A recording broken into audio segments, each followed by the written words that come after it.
कृष्णा महापात्र साहित्य आज जो कार्यक्रम चलती जो कविता सब चलती और मुख्य उद्देश्य कौन ये हूँ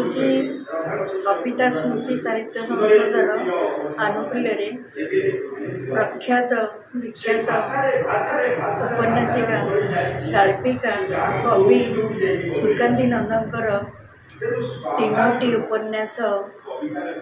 पुस्तिकार उन्मोचन उत्सव जो सभापतित्व करते विपिन बिहारी दलाई महोदय एवं उद्घाटक थे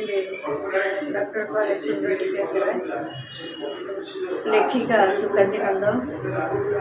सम्मानित अतिथि विजय कुमार पंडित महोदय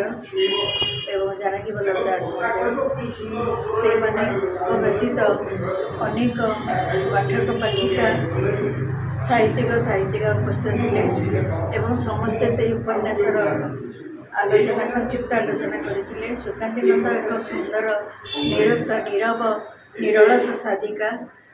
जे अनेक दिन परिचिता 15टी पुस्तक उन्मोचित हो सारी गल्प कविता उपन्यास समीक्षा जहाँकि शिशु मान आरंभ कर